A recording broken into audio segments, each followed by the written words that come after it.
Сайн байцгаана уу эрхэм хүндэт сонсогчдоо.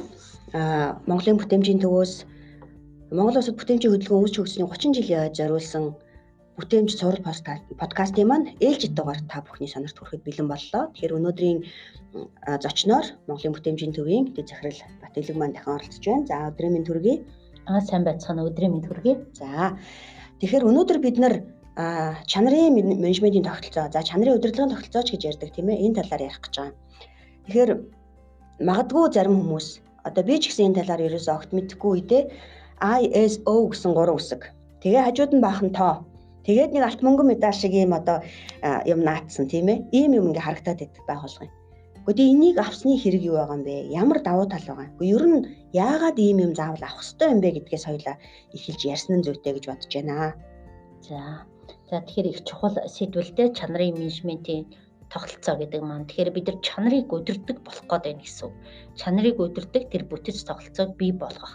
Ингэхдээ бид нар одоо яаж одоо тэр чанарын одоо тогтолцоог тэрийг удирдах тогтолцоог бий болгох вэ гэдэг талаар одоо ямар шаардлагуудыг хангасан байвал энэ компани маань энэ байгууллага маань чанараа үнэхээр удирдах чаддаг одоо зах зээлд нэр хүндтэй одоо зах зээлд одоо тогтвортой бүтээгдэхүүн үйлчилгээгээ хүргэх тийм одоо удирдлага бүтцтэй газар юмаа гэж хүлээн зөвшөөрөх энэ тулд одоо бид нар энэ стандартын шаардлагыг хангах ёстой юм байна. Тэгэхээр энэ чанарын менежментийн тогтолцоо ISO 9001 заасан энэ одоо шаардлагууд гэдэг маань тухайн байгууллага чанараа удирдаг зах зээл тухайн бүтээгдэхүүн үйлчилгээгээ тогтвортой нийлүүлэх тэр наад захын шаардлагыг хангасан байгууллага юм шүү гэдгийг хүлээн зөвшөөрч олгодог энэ одоо гэрчлэгийг одоо тэр медаль гэдэг байгаа юм. Медаль буюу одоо баталгаажуулалтын гэрчлэгээ гэж нэрлэдэг байгаа юм. Тэгэхээр ISO гэдэг маань болохоор International Standardization Organization буюу олон улсын стандартчлалын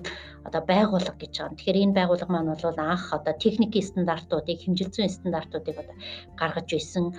Явандаа олон улсын одоо хэмжлийн нэгжтэй болгох энэ одоо зорилготой одоо үйл ажиллагаа явуулж исэн бол одоо 1947 оноос эхлээд үйл ажиллагаагаа идэвхтэй явуулаад одоо 80-аад оноос эхлээд энэ менежментийн тогтолцооны стандартуудыг бол гаргаж ирсэн байна.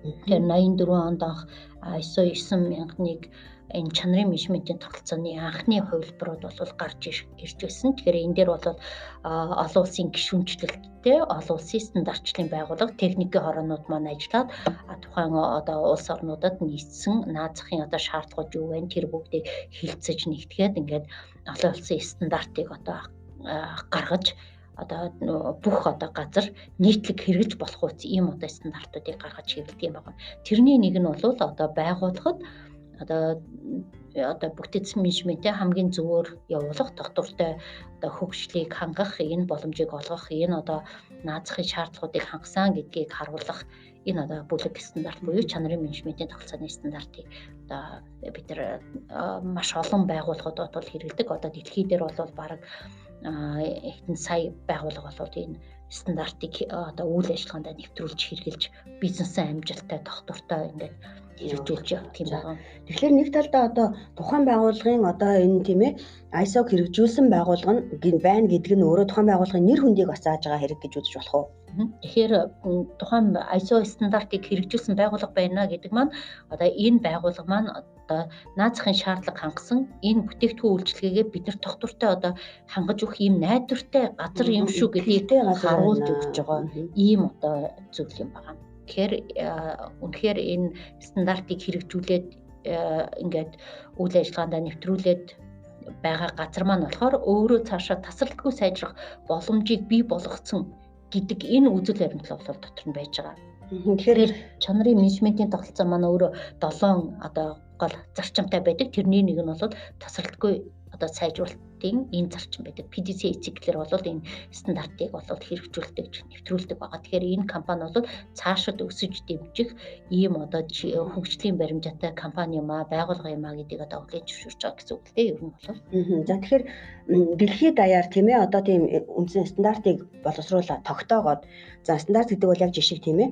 Тэгэхээр яг энд та нар нийцж байгаа юм бол үнэхээр одоо ихтгэл төрүүлэх газар байна гэдгийг нотолдог байгууллага гэж. Тэгэхээр байгууллага гэсэн тий гишүүнчлэлтэй гэсэн. Тэгэхээр ер нь нийт хичнээн гишүүнчлэлтэй газар хэдэн улс оронд хэрэгжүүлдэг юм Тэгээ одоогоор ISO олон улсын стандартлын байгууллага бол нийт 165 гишүүн байгууллагатай. Одоо тэгээд дэлхийн улс орнуудад гишүүнчлэлээр дамжуулаад энэ стандартаа нэвтрүүлэх түгээх одоо цаашаа хөгжих боломжийг олоход нь дэмжлэг үзүүлж явдаг ийм одоо олон улсын стандартлын байгууллага байгаа тийм. Бие даасан ийм байгууллага байна. Тэгээ эндээс бол олон улс техникийн хороогоор дамжуулаад одоо шинэ стандартуудыг одоо гаргаж ирэх, боловсруулах одоо тэгээ зах зээл нэвтрүүлэх буюу улс орнуудаа хэрэглэх боломжоор хангаж өгдөг ийм одоо байгууллага юм байна. Одоо дэлхий дээр нийтдээ бол өдөрт хэдэн зуун стандартууд бол шинээр гарч ирж байгаа. Одоо нийтдээ ISO-гийн одоо 23,000 24,000 шахам ийм стандартууд байна гэж байгаа. За үүн дотроос хамгийн их хэрэглэгдэх нь бол бидний мэдих чанарын менежментийн тогтолцоо ISO 9001. За тэгээд одоо баталгаажуулалтын аудитыг явуулах энэ одоо стандартууд 17,001 гэх мэтлэнгээр за тэгээд одоо цаашлах юм бол одоо байгаль орчны менежментийн тогтолцоо эрчим хүчний менежментийн тогтолцоо одоо мэдлэгийн менежментийн тогтолцоо гэх мэтлэнгээр одоо маш олон юм одоо стандартуудыг бий болгосон. Энэ бүгд маань одоо бизнесийн тухайн чиглэлээр одоо байгуулгыг татвартай одоо хөгжлийн баримттай болгоход дэмжлэг үзүүлэх ийм стандарт бүлэг шаардлагагүй ийм стандартууд байгаамаа. Тэгэхээр сая яг би тэр тоо асууя гэж бодож илаа л да. Жишээлбэл өдөрт хэдэн зуун стандарт гарч ирж идэг гэдэг ч юм уу. Жишээлбэл дэлхийд дээр 24,000 орчим стандарт байна гэж байна. Тэгэхээр энэ одоо хаанаас энэ бүхэн одоо ургаж гарч ирдэг вэ, тийм ээ? Одоо энэ стандартууд одоо тэгээд тэр нь хэрэгжтлээ ер нь ямар цаг хугацаа одоо биечлээ хэдийн цаг хугацааг одоо авдаг бол тэгэхээр дэлхий дээр маш олон энэ стандартууд гарч ирээд байна гэдэг маань нөгөө зах зээл тухайн стандартыг хэрэглэх тийм хэрэгцээ шаардлага байгаа учраас л энэ стандартууд маань гарч ирж байна гэсэн үг. Тэгэхээр нийгмийн хэрэгцээ тухайн компаниудын маань хэрэгцээ одоо улс орнуудын нийтлэг хэрэгцээнд одоо шаардлага байгаа учраас энэ стандартууд маань гарч ирж байна. Цаашлаад энэ маань нөгөө тогтвортой хөгжлийн бодлоготой уялдаж гарч ирж байгаа ийм стандартууд юм байна. Нөгөө хөгжижл байгаа бол тийм ээ ялангуяа ингээл шинэ чиглэлийн одоо байгууллагууд ч гэдэг юм үйлчлэгээ гарч ирж л байгаа бол яг тэрнийг дагаад л нэмэгдээд байна гэж ойлгох хэрэгтэй тийм үү? Тийм. Тэгэхээр нийгмийн шинэлэг хэрэгцээнүүд гарч ирээд байна гэж чинь тэр хэмжээгээр бид нар тэнд нийтлэг одоо мөрдөх тэр стандарт шаардлагууд бол одоо хэрэгцээ шаардлага гарч ирж байна л гэсэн. Тэгвэл манай улсад ер нь одоо энэ олон стандартаас ер нь одоо багцаагаар хичнээн хэрэгжүүлдэг бай. Ер нь их түгээмэл нэг цөөвтөрл одоо харагддаг шиг санах юм. Тэгэхээр яг уу байгууллагууд компаниуд бол чанарын менежментийн тогтолцоог бол маш нийтлэг сүүлийн үед бол ихэнх байгууллагууд маань хэрэгжүүлээд эхэллээ. Одоо төрийн байгууллагууд, орон нутгийн засаг захиргааны байгууллагууд маань бас энэ чанарын менежментийн тогтолцоог одоо зайлшгүй хэрэгжүүлэх шаардлагатай юм а гэдгийг хүлээн зөвшөөрөө зөвлөмжүүд гараад ингээ хэрэгжүүлээд эхэллээ. За уул уурхайн компаниуд, хүнд үйлдвэрийн компаниуд маань болохоор яг энэ байгаль орчны менежментийн тогтолцоо одоо нөгөө тогтвортой хөгжлийг хангахын тулд энэ одоо стандартыг мөртгөөс өөр аргагүй болж байгаа. За нөгөө талаас одоо баталгаажуулалтын байгууллагууд маань болохоор нөгөө баталгаажуулалттай холбоотой стандартуудаа одоо хэрэглээж явах жишээтэй. За сүүлийн үед бол энэ органик баталгаажуулалтын энэ системийг бас нэлээд хэрэгжүүлж нэвтрүүлж байна. Органик үйлдвэрлэл өсгөх зэрэгцээгээр. За мөн түнчлэн одоо эрчим хүчний хэмнэлтийн тогтолцоо одоо байгууллагууд нэлээд хэрэгжүүлэх болсон нөөцөө одоо үр ашигтай хэрэглэх. За нөгөө талаас мөн одоо байгаль орчны гүйцэтгэлээ сайжруулах үүднээс байгууллагуудад бол энэ эрчим хүчний менежментийн тогтолцоог бас нэлээд өргөнөөр нэвтрүүлж хэрэгжилж байна. За энэ дээр мөн одоо манайх чинь нэлээд байгаль орчны юу гэдэг вэ? Манайх ч одоо бас цаг агаарын бохирдол нэлээд өндөртэй. Энэ хэмжээгээр нөгөө түүхийн нүүрс шатааны гэдэг маань буцаад нөгөө агаарын бохирдлын ихэнх одоо хувийг одоо үүсгэж байгаа гэдэг үүднээсээ бол эрчим хүчний хэмнэлтийн тогтолцоог ISO 50001 стандартыг бид ярихаас өөр аргагүй болж байна. Энэ үүднээс бас нийслэлийн засаг даргын тамгын газраас болон одоо олон улсын байгууллагуудын дэмжлэгтэйгээр бол энэ эрчим хүчний менежментийн тогтолцоо 50001 стандартыг бол бас нэлээд өргөнөөр хэрэгэл хэрэгжүүлж байна, нэвтрүүлж байна байгууллагууд. Тийм, байгууллагуудын ингээд танилцуулган дээр ялангуяа ингээд ороход ер нь амжилттай байгууллагуудын ингээд хаалгаар нь ороход энэ чанарын менежментийн тогтолцооны одоо ISO-гийн TED гэсэн их олон ингээд одоо дардсыг ингээд certified гэдэг ингээд бичсэн байдаг тийм ээ. Тэгэхээр одоо хэдий олон одоо юу гэдгийг чиглэлд үйл ажиллагаа явуулж ин тэр чиглэл хэрээрээ одоо олон стандартыг хэрэгжүүлж байна гэсэн үг үү? Тэгэхээр яг чанарын менежментийн тогтолцоо ISO 91000 бол өөрөө нөгөө суурь стандарт гэж явдаг. Мөн бүтээмж дэвшүүлэх үндсэн арга хэрэгсэл гэж явдаг. Тэгэхээр бид нар шинэ тутам байгуулгаж байгаа компаниуд менежментийн талаараа анхаарахгүй явж байгаад одоо менежментийн тогтолцоон дээр анхаарал тавьж байгаа энэ байгууллагууд бол ерөнхийдөө ISO 9000-ыг чанарын менежментийн тогтолцоонд хэрэгжүүлээд ингээд эхлэх юм бол бусад одоо стандартыг хэрэгжүүлэхэд хэлбэр болж ийн гэсэн үг. Тэгэхээр одоо 2015 онд чанарын менежментийн тогтолцооны одоо шинэ вершн буюу шинэ хувилбар гарч ирсэн байгаа. ISO 9001 2015 гэдэг. За тэгэхээр энэ одоо стандартын хувилбарууд маань сүүлийн үед гарч байгаа шинэ стандартууд маань ерөнхийдөө бол ижил бүтцтэй болоод эхэлсэн байгаа. Тэгэхээр бид нар чанарын менежментийн тогтолцоог хэрэгжүүлсэн байвал ерөнхийдөө одоо бусад стандартуудыг хэрэгжүүлэхэд нэг 30% орчмын тэр одоо шинэ тухайн одоо стандартаа чиглэсэн тусгай шаардлагуудыг нэмж хэрэгжүүлэх шаардлагатай болно гэсэн үг. Бусад тэр стандартын бусад одоо нийтлэг шаардлагуудыг аль хэдийн бид нар чанарын менежментийн тогтолцоог нэвтрүүлэх үедээ бол хэрэгжүүлсэн гэсэн үг. Тэгэхээр бид нар суурь стандартаа хэрэгжүүлчихвэл одоо тэр эрчим хүчний менежментийн тогтолцоо юм уу, байгаль орчны менежментийн тогтолцоо юм уу, хүнсний аюулгүй байдал одоо хөдөлмөрийн аюулгүй байдлын тогтолцоо гэх мэтлэнгээ энэ стандартуудыг хэрэгжүүлэхэд бол хэлбэр болоод ирж байна гэсэн үг ерөнхийдөө. Тэгэхээр ер нь бол одоо 9001 гэдэг энэ маань өөрөө одоо яг суурь гэж ойлголоо зөв үү тийм ээ. Тэгэхээр энэ зүгээр яг хүний хувьд ярихад жишээлбэл аль нэгэн гадаад хэлийг сурцсан байхад тийм ээ бус хэлийг сурахад бол хэлбэр болдогтой адилхан байна шүү дээ. Тэгэхээр байгууллагууд ингээд нөгөө чанарын менежментийн тогтолцоо хэрэгжүүлэх хэрэг хашраад ингээд зөвшөөгээд байдаг. Айгүй хэцүү төвөгтэй гэж бодоод байдаг. Тэгэхээр ер нь бол одоо энэ чанарын менежментийн тогтолцоог одоо төвөгтэй гэж бодох биш ашигтай биднэрт хэрэгтэй гэж бодож хэрэгжүүлэх хэрэгтэй байх л да тийм ээ. Тэгэхээр ер нь яг байгууллага одоо ингээд энэ ISO чанарын менежментийн тогтолцоог хэрэгжүүлье гэж шийдвэл хамгийн түрүүнд одоо юу хийх ёстой юм? Тэгэхээр хамгийн түрүүнд бидний хийх ерөнхийдөө байгууллагуудыг ингээд харахад за стандарт нэвтрүүлэн ISO чанарын менежментийн тогтолцоог хэрэгжүүлнэ гэхээр л баахан бичиг цаас болно, ажил дээр ажил нэмнэ гэдэг ингээд халширсан улсууд байдаг. Байсан. Хуучин болвол 15 оноос өмнө одоо өмнөх 2 вершн 2 хувилбар эдгэрийг хэрэгжүүлэхэд бол үнэхээр бүх зүйлийг баримтжуулах хэрэгтэй, бүх зүйлийг цаасан дээр буулгах хэрэгтэй гэдэг байсан.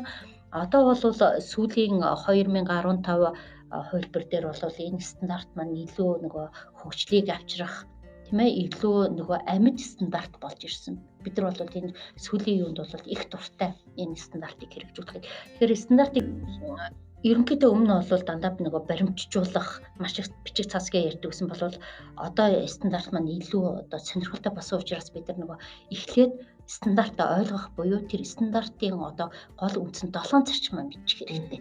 Тэгэхээр энэ 7 зарчмыг л одоо байгууллагатай би энэ шаардлагуудыг хангах замаар яаж хэрэгжүүлэх вэ гэдэг талаас нь харах юм бол энэ маань нөгөө байгууллагад үнэхээр хэрэгтэй, байгууллагын хөгжил, соёл хандлагт хэрэгтэй гэдэг энэ талаас нь харахад бидэрт бол бас хэлбэр бас сонирхолтой үр дүнтэй ийм ажил болно. Ерөнхийдөө бол баримтжуулсан мэдээллийн тогтолцоо байх ёстой гэдэг энэ мэдээллийг баримтжуулах гэдэг шаардлага маань байгаа. Тэгвэл энэ маань яг нэг бодит үйл ажиллагаа байх ёстой маа гэдгийг хүлээн зөвшөөрөөд ингээд хэрэгжүүлэх юм бол энэ стандарт маань нэлийн сонирхолтой байгууллагууд одоо үр ашигтай юм ажил болно. Тэгэхээр одоо баримтжуулах ёстой зүйлүүд байгаа мэдээлэл байна гэж юм тийм ээ. Тэгэхээр чинь мэдээж хэрэг одоо нэгэнтээ эн чинь бол стандарт буюу одоо нэг юм тогтсон одоо жишээ байгаа шүү дээ тий. Тэгэхээр тэрэнд одоо ингээд ямар шаардлагууд тавьж байгаа вэ гэдгийг эхлээд ойлгох ёстой гэж байна. За тэгвэл тэр одоо ойлгосныхаа дараа тэр боловсруулалтыг хийхээс зургшээгээд байгаа тэрийг нь одоо яаж хэлбэршүүлсэн бэ? Тэгэхээр манай бүтээмжийн төвийн төвөөс бол энэ чанарын менежментийн тогтолцоог хэрэгжүүлэх тал дээр яг юм төслүүд бол хэрэгжүүлээд явж байгаа. Бид нар бол хэрэгжүүлж эхлэхдээ энэ баримтжуулалтаа хийхдээ илүү нөгөө процессын хандлага тал руугаа эхэлж ярьж агаад эндээсээ яг энийг бид нар баримтжуулах хэрэгтэй юм байна. Ингэж нөгөө баримтжуулсан тогтолцоогоо бий болгосны дараа бид нар нөгөө суур дата өгөгдөл мэдээлэлтэй болно. Эннийхээ үндсэн дээр бид нар дараагийн одоо хүрэх төвшин одоо тоон өгөгдөл маань аль вэ гэдгээ хараад тэрэндээ чиглэсэн үйл ажиллагаа явуулаад тэрэндээ чиглэсэн сайжруулалтаа төлөвлөөд PDCA циклэрээ ингээд сайжруулалтаа хийгээд явахыг бол зөвлөдөг байгаа. Манай зөвлөх үйлчлэгээний гол онцлог бол за ингээд ихэдхээр нөгөө үнэхээр тэр байгууллагын маань үндсэн процесс тийм ээ бүтэц тогтолцоо удирдлагын арга барил энэ бүгдэд маань бодит өөрчлөлтүүд маань гараад эхэлдэг. Тухайн одоо 7 зарчим маань ингээ хэрэгжээ явцдаг учраас хүмүүсүүд яг энэ төсөлд орохдоо бол их дуртай багаараа ажилдаг. Одоо тухайн процесс дээр байгаа улсууд маань оролцоогоо хангаж хамтарч ажилдаг. Бодит манлайлалуудаа гаргаж ажилдаг. Гэх мэтлэнгээр ингээд зарчмууд маань бол өөр ингээд ажиллаад эхэлдэг байна. Тэгэхээр саяны өөрөө чи яг дурдаад өнгөрч байгаа тэр зүйлүүд тэр чанарын удирдлагын тогтолцооны 7 зарчим уу? Яг 7 зарчим нь одоо яг юу байдаг вэ? За тэгэхээр 7 зарчим гэдэг маань болохоор нэгдүгээрт бол энэ хэрэглэгчд төвлөрөх буюу одоо жишээлбэл төрийн байгууллага байлаа гэж иргэдэд төвлөрөх жишээ нэ тийм ээ. Тэгэхээр манай одоо хэрэгжүүлж байгаа төсөл хөтөлбөрүүд эсвэл манай үйлдвэрлэж байгаа бүтээгдэхүүн үйлчилгээ одоо хэрэглэгчд одоо яаж хүрж байгаа юм тийм ээ. Хэрэглэгчийн хэрэгцээ шаардлага юу юм? Тэн дээр нь үзлээд бид нар дуугаалгыг сонсоод яаж сайжруулж байгаа юм тийм ээ гэх жишээ нэ. За дараагийн нэг гол зарчим маань болохоор манлайлал гэж байгаа. Тэгэхээр бид нар байгууллагын алсын хараа эрхэм зэрлэг тийм ээ стратегийн чиглэлүүд за энэ бүгд чиглэсэн одоо сайжруулалтыг бид нар яаж энд чиглүүлж одоо чанараа яаж удирч байна вэ гэсэн. За нөгөө талаас хүмүүсүүдийн оролцоо гэж байгаа. Тэгэхээр нөгөө байгууллагатайгаа бүх хүмүүсүүд маань одоо ур чадвартай тухайн бүтээгдэхүүн үйлчилгээг хүргэхдээ шаардлагатай тэр ур чадварыг бий болгосон ийм одоо оролцоо хандлагаар сайжруулалтыг бий болгож байгаа байх жишээтэй. За дараагийн гол зарчим маань болохоор процессын хандлага гэж байгаа. Тэгэхээр бид нар үйлдвэрлэлийн үйлчилгээний гол процесс маань юу юм? Энэ процессууд маань ямар одоо шаардлага тавигдаж байгаа юм? Энд одоо оролцогч талууд маань юу юм? Гэх мэтлэнгээр бид нар дүн шинжилгээ хийх, энэ дээрээ үндэслээд бид нар одоо сайжруулалтаа хийж явах гэсэн энэ одоо процессын гол хандлага гэсэн энэ гол зарчим байна. За дараагийн нэг гол одоо зарчим маань болохоор тасралтгүй сайжруулалт гэж байна. Тэгэхээр энэ чанарын менежментийн тогтолцоо ISO 9000 энэ стандартыг хэрэгжүүлэхдээ бид нар төлөвлөх, хийх, хянах, сайжруулах гэсэн энэ тасралтгүй сайжруулалтын циклээр хэрэгжүүлэх ёстой. Тэгэхээр бид нар жил болгон одоо дотоод аудит явуулах, түн дээр удирдлагын дүн шинжилгээ хийх, түн дээр үндэслээд одоо дотоод сайжруулалтаа хийх, за мөн хөндлөнгийн аудит хийх, хөндлөнгийн аудитын үр дүн дээр үндэслээд бид нар дараагийн сайжруулалтаа хэрэгжүүлэх. Тэгэхээр энэ дээр бас нийтлэг нэг юм ажиглагдаад идэв. Ихэнх байгууллагууд бол манайх ISO одоо чанарын менежментийн тогтолцоогоор одоо баталгаажуулалтаа хийгээд ингээд одоо гэрчлэгээ авцаа манайх мундаг. За тэгээд манайх нэг ч үйл тохирол гараагүй, манайх нэг ч ажиглалт гараагүй гэдэг. Тэгэхээр энэ маань нөгөө тасралтгүй сайжруулалтыг маань харуулахгүй байна гэсэн үг. Тэгэхээр бид нар хөндлөнгийн аудит хийн гэдэг маань биднэрт хөгжих ямар боломж байна вэ? Тийм ээ?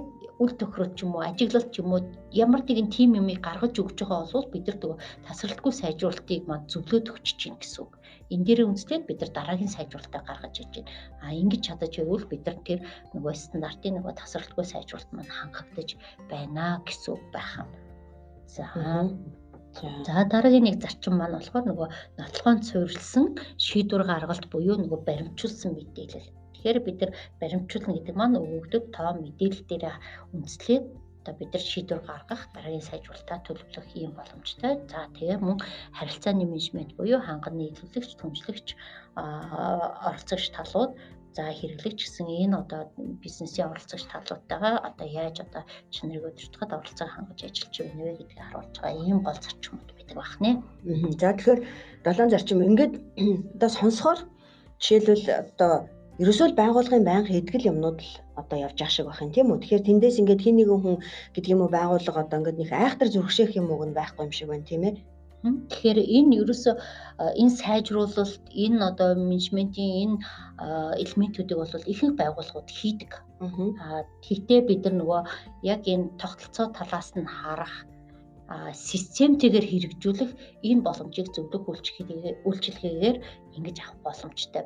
Альч байгууллагууд энэ шаардлагыг хангаж ийн үгүй юу гэдэг энэ одоо бид нар дотоод аудитаа хийгээд зөргийн шинжилгээгээ хийгээд ингээд харах боломжтой. Тэгэхээр тэрийг хангаж хөгжилд авчрах тэр одоо хөтөлбөр төсөл болж хэрэгжүүлэх гэдэг маань маш чухал асуудал байдаг. Тэгэхээр байгууллагууд сайжрах гэж хүсдэг, тэрэндээ чиглэсэн ямар нэгэн үйл ажиллагааг төлөвлөж хэрэгжүүлдэг. Хамгийн гол нь бид нар тэрийг яаж нөгөө хөгжлийн чиг баримжаатай тасралтгүй сайжруулалтын одоо энэ зарчмаар ингэж хэрэгжүүлэх вэ гэдэг маань одоо гол одоо манай дутагдж байгаа юм байна гэж би бодоод байна. Өөрөөр хэлбэл ингээд яг энэ албан ёсоор ингээд ISO-г хэрэгжүүлээгүй мөртлөө одоо айгүй сайн яваад байдаг, ингээд өөрсдийгөө сайн хяндаг, дотоод аудитаа сайтаа ингээд ёстой нөгөө бүтээмжийн гол үндэс нөгөө тасралтгүй сайжруулалтын зарчмыг хэрэгжүүлээ яваад байдаг байгууллагууд байдаг. Тэгэхээр одоо миний сонсогчтой хандж хэлэх гээд байгаа юм бол одоо чанар менежментийн тогтолцоог хэрэгжүүлнэ гэдэг бол одоо хүн айх тийм үү, зүрхшээх зүйл биш ээ. Харин ч бүр хийдэг, үргэлжил хийж идэг, ингээ баян хийж идэг юм а хийснээрээ албан ёсоор үнийгээ бүр одоо баталгаажуулж аваад нэр хүнд чинь дэвшлэнэ гэж одоо хэлэх гээд байна л да. Тийм, ерөнхийдөө тийм. Тэгвэл ер нь бол чанарын менежментийн тогтолцооны баталгаажуулалтыг бол ихэнх байгууллага бол нөгөө хэрэглэгчийнхаа шаардлагаар хэрэгжүүлдэг. Одоо онгоцны үйлдвэр ч юм уу, тийм ээ, одоо химийн үйлдвэр ч юм уу, энэ компаниуд бол одоо нийгмийн одоо шахалтаар эсвэл нөгөө худалдан авж байгаа тэр худалдаа авагчдынхаа шаардлагаар үнэхээр энэ бүтээгдэхүүнийг үйлдвэрлэхдээ бид нар чанарыг бүрэн хангаж байна гэдгийг харуулахын тулд хэрэглэгчийн шаардлагаар зайлшгүй хэрэгжүүлдэг тийм одоо байгууллагууд байдаг. Мөн одоо дэвшилтэд компаниуд бол бид нар тасралтгүй сайжирч байхын тулд энэ одоо баталгаажуулалтыг хийлгэх, баталгаажуулалтаараа бид нар нөгөө сайжруулалтын зүйлүүдээ нөгөө тэр баталгаажуулалтын одоо аудит хийж байгаа хүмүүсүүдээс одоо input буюу тэднээс зөвлөмж авахын тулд ингэж хийлэгдэг. Ийм хоёр одоо чиглэлээр хийж болно. Зарим байгууллагууд бол заавал баталгаажуулалт хийхгүй мөртлөө энэ шаардлагыг хэрэгжүүлэх энэ төслөө бол хэрэгжүүлээд явдаг байгаа. Тэгэхээр ийм гурван янзаар бас гурван зорилготойгоор ингэж хэрэгжүүлдэг байна нэ. Тэгэхээр байгууллага хийж л байгаа бол албан ёсоор мэдээж хэрэг одоо баталгаажуулалт авсан өөрт нь илүү хэрэгтэй байх та. Би жишээлбэл одоо яг энэ чанарын менежмент гээд ISO гэсэн тэмдэглэгийг дандаа үйлдвэрийн байгууллага бүтээгдэхүүн дээр байх хэрэгтэй мэн гэж боддог байсан л да. Гэтэл одоо ингээд яг одоо тий бүтээмжийн талаар жоохон сонсоод ирэхээр төрийн байгууллагыг энэ одоо тий бүр ингээд үйлдвэрлэл, хангааны нийлүүл, нийгмийн салбар энэ төр гэж явж байна л да. Тэгэхээр ерөөсөө энийг хэрэгжүүлснээр тухайн байгууллагт одоо байгууллагын хэлбэрээс үл хамааран ямар үр дүн гардаг вэ? Тэгэхээр яг нөгөө баталгаажуулалттай холбоотой хэлэхэд баталгаажуулалт өөрөө бас тодорхой хэмжээний үн өртөгтэй ийм үйлчилгээ. Яг заавалчгүй хэрэглэгчид би одоо бүтээгдэхүүнээ нийлүүлэхийн тулд бол зарим нь энэ баталгаажуулалтыг хийх шаардлагатай болдог. Бусд нь бол энэ баталгаажуулалтад мөнгө зардлаа гаргахад энийхээ хэмжээгээр чанарын өртгөө хэмнээд сайжруулалтаа бий болгодог учраас энэ баталгаажуулалтыг хийдэг байгаа. Нийгэмд хэрэгжүүлсэн учраас би баталгаажуулалтыг авъя гэж бодож болно. Яг эхний 2-3 жилдээ 4 жилдээ бол дотоодоо энэ өөрийн дотоод аудитаа үр дүнтэй хийгээд сайжруулалтаа хийчихэд цаашид би сайжруулалтаа олж харахад төвхтэй болчвол баталгаажуулалтын байгууллагаар аудитаа хийлгээд ингээд дараагийн сайжруулалтаа хараад ингээд явж явах боломжтой. За нөгөө талаас үр дүнгийн хувьд бол одоо үр дүнгийн хувьд гэх юм бол мэдээч хэрэглэгчийн сэтгэл ханамж бий болно. Би дэлгүүртээ ороод талх авлаа. ISO 22000-тай бүтээгдэхүүнийг авах уу? Хаана үйлдвэрлэсэн, яаж үйлдвэрлэсэн, ямар менежменттэй компани үйлдвэрлэсэн мэддэхгүй нэг талх авсан дээрөө. Тэгэхээр энэ нөгөө хэрэглэгчийн сонголт болоод эхэлж байна, тийм ээ. Гэх мэтлэнгээр ийм нөгөө нэг зах зээлд харагдах байдал, тийм ээ, нэр хүнд энэ компани дандаа чанартай бүтээгдэхүүн одоо нийлүүлдэг шүү гэж нөгөө зах зээл хүлээн зөвшөөрөгдөх гих мэтлэнгийн ийм одоо үр дүнгууд гадаад талдаа бол ийм одоо үр дүнгууд бий болно. За дотоод талдаа бол нөгөө үр ашиг маань дээшилж ирнэ. Манай процесс байнга сайжирч байна. Манай хүмүүсүүдийн ур чадвар байнга дээшилж байна. Бид нар үр дүнтэй манлайлаа хэрэгжүүлэх боломжтой болно. За бид нар өгөгдөлд суурилсан шийдвэр гаргаж байгаа учраас энэ дээр бид нар дандаа үр дүнтэй зөв шийдвэрүүдийг гаргах гэх мэтлэнгийн маш олон энэ бизнесийн үр дүнгууд бол байгууллагт бий боломжтой.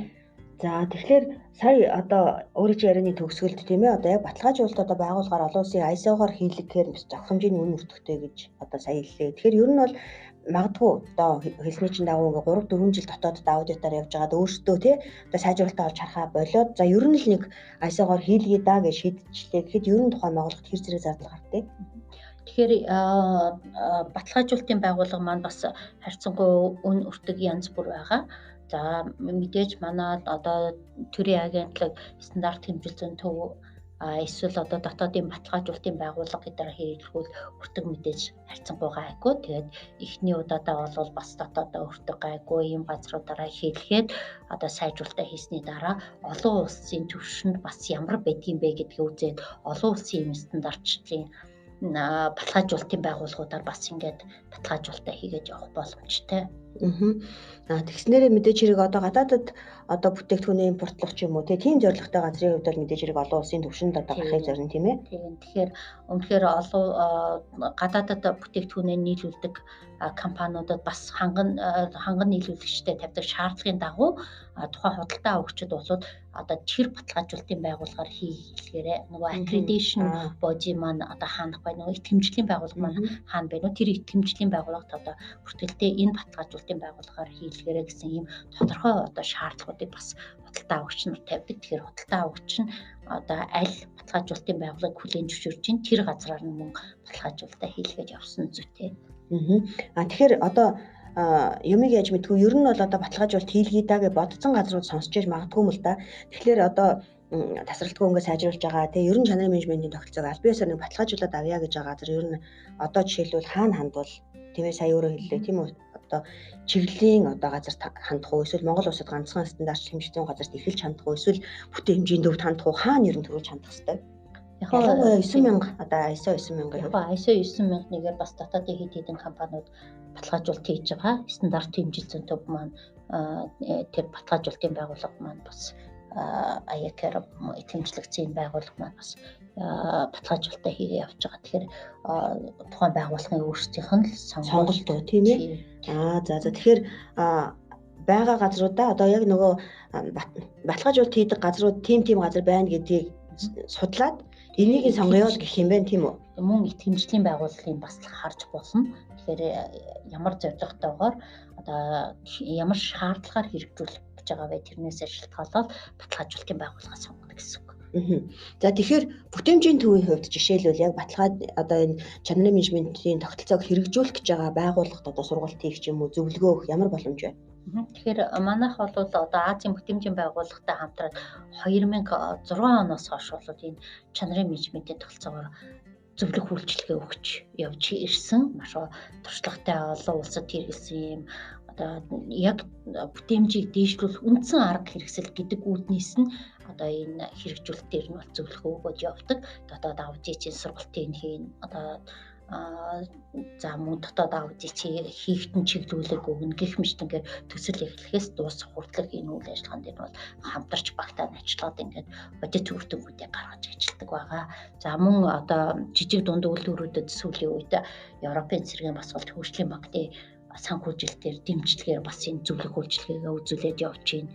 За мөн одоо төрийн байгууллагуудад энэ чанарын менежментийн тогтолцоог хэрэгжүүлэхэд нь бас тодорхой хамтын ажиллагааны гэрээ байгуулад хөнгөлтийн нөхцөөр ингээд зөвлөгөө өгөөд ажилладаг байгаа. За тэгэхээр ер нь бол зөвлөх үйлчилгээ авах бол бүх хүмүүст болон байгууллагт нээлттэй. Тэгэхээр энэ талаар хэрвээ одоо баталгаажуулалт хийлгийа, ер нь чанарын менежментийн тогтолцоог хэрэгжүүлье гэж шийдсэн байгаа байгууллага байх юм бол бас яавал үр дүнтэй илүү хурдан гэдэг юм уу те зөв одоо энэ баталгаажуулалтаа хийлгэж болох вэ гэдэг талаар зөвлөх үйлчилгээ авах одоо та бүхний өмнө нээлттэй шүү гэдгийг одоо ингээд ярилцлагынхаа төгсгөлд сануулад ингээд одоо чанарын менежментийн тогтолцоог хэрэгжүүлэх гэж байгаа бүх байгууллагад амжилт хүсье. За тэгээд бат хүлээ захиралтай баярлалаа. За баярлалаа бүгдэнд нь.